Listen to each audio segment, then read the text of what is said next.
Hello everyone, welcome to Tea Time with Elsa. It is a beautiful Tuesday morning. The sun is just starting to come out. I have Atlas with me and Zohari.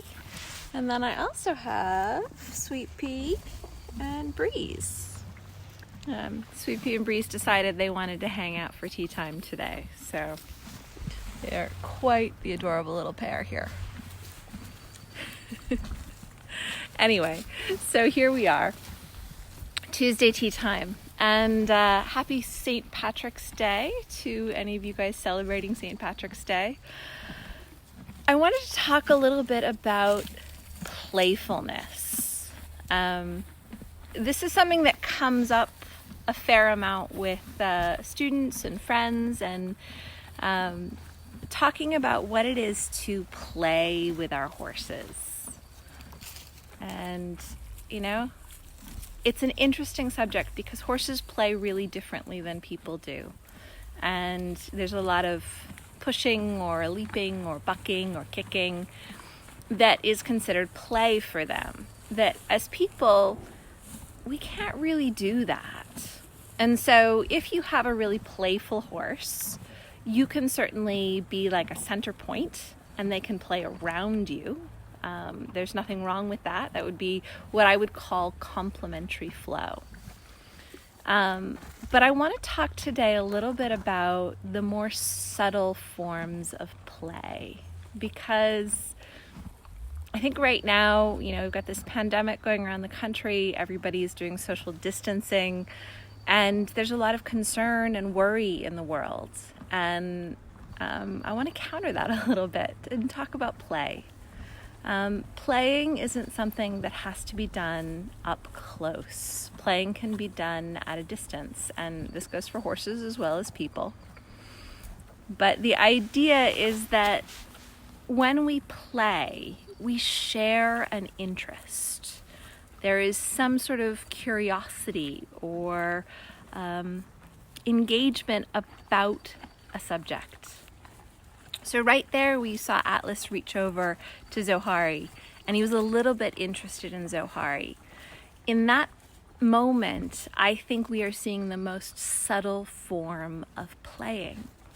And I think we don't give our horses enough credit for the subtle forms of play. So when they are interested, curious, engaged in something together, that is a quiet form of play. And I think that's really important. I don't think we spend enough time valuing the quieter forms of play.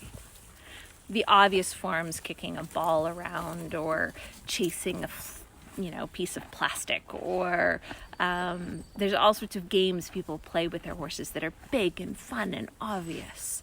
But I want to talk about the quieter forms that you can do even at a distance.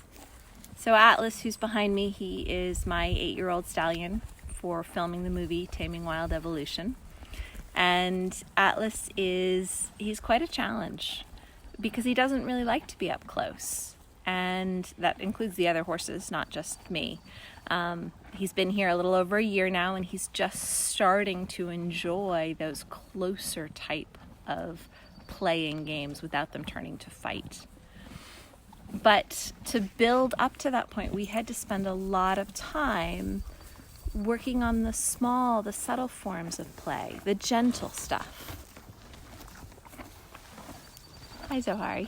The dogs just came over and the horses had to turn and look at them. And that turning to look at the dogs is exactly what I'm talking about. These subtle forms of playing are something that really bond us together with our horses. And it's really simple. Can you be interested in what they are interested in? Or can you be complimentary in what you are interested in? So if they're just interested in eating hay, like they are now, okay?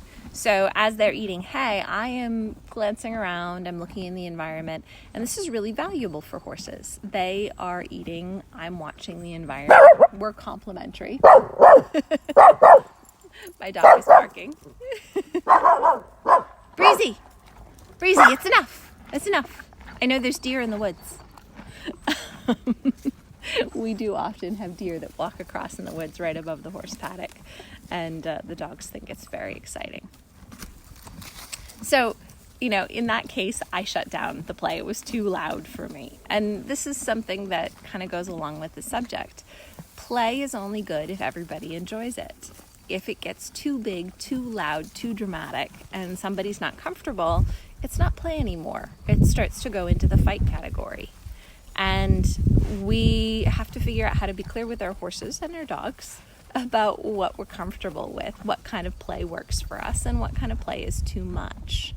And these guys are hanging out here now. The idea, though, is that play is something shared, something you can do. And I want to bring attention to the fact that it's not always up close. It's not always dramatic. It's not always big. Sometimes it's really subtle and simple. I look out over the horizon while the horses are eating. That is maybe the most subtle form of play ever. I'm interested in protecting their safety while they're interested in getting some food. They can take a deep breath. We share a mutually beneficial interest, and that is as subtle as play can get. Oh, Florentine, yes, Shift, your dog would definitely be interested in the barking part.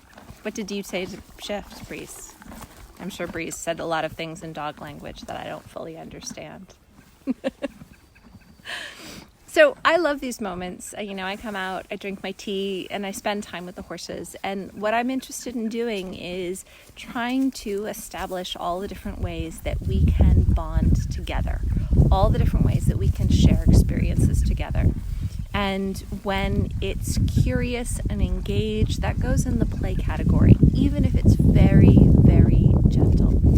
And then, if it's yielding, that's where they sort of make room for you and they step away and make a space for you. That yielding is also really good, but it's different from play. Play is more about sharing an interest. Yielding, which is also good, is not play. Yielding is about making space for your friends before you share an interest. And then thinking, I talk about thinking a whole lot in all the work that I do. And thinking is good too, but it's different from play. It's processing everything that's going on around you. So Rebecca says, mine love to bite over the stable doors and just hold each other's lips or chin. And there's a lot of opportunities to be partners. Yeah, that's a great example of a very obvious sort of play. They're interested in the same activity. And it's really bonding. It's really good. So, I encourage those really big, obvious kinds of play, but I want to draw attention to the fact, particularly right now with all of the social distancing we're going through and we're feeling a little bit scared or worried or not sure about what's happening in the world, seek out those moments of play. Where can you be interested in the same things that your friends are interested in or that your horses are interested in? And if you can't be interested in the same thing they're interested in, can you be interested in something that's complementary? So they're doing one thing, you're doing another, but you are complementary to each other. You find a way to share the space. And it doesn't have to be up close. Sometimes it's from very far away. This feeling of being in flow, in harmony, in sync with each other is, I think, something that we all really could benefit from right now. And so on this St. Patrick's Day, when, people are usually gathering in groups that are rowdy and wild and crazy and all sorts of fun things for the holiday, maybe we're not doing that this year. But it doesn't mean that we can't engage in quieter sorts of play. And those are, can you be interested, curious, involved, engaged in the things that your friends like, in the things that your horses do? Where are your points of connection that are a little bit more subtle? Not everything has to be dramatic. So those are my thoughts for today. Happy St. Patrick's Day to everyone. And I would encourage you all, go out and find some play today. Whether you're close to your friends or you're far away, whether you have to write to them via an email or a letter or a note, or you can talk to them in person, look for those shared interests. Look for those common ground things where you can be interested in the same thing and you can enjoy even the most quiet, subtle forms of play. Hi, Atlas. And here's Breezy. Hi, Breezy. That is what I will be doing on this St. Patrick's Day. I will be playing with my animals, and sometimes that play will be big and obvious, but sometimes it will be quiet and subtle and simple. And I encourage you, look for those playful, curious, interested bonding moments. Have a wonderful day, everyone, and I will see you next week for Tuesday Tea.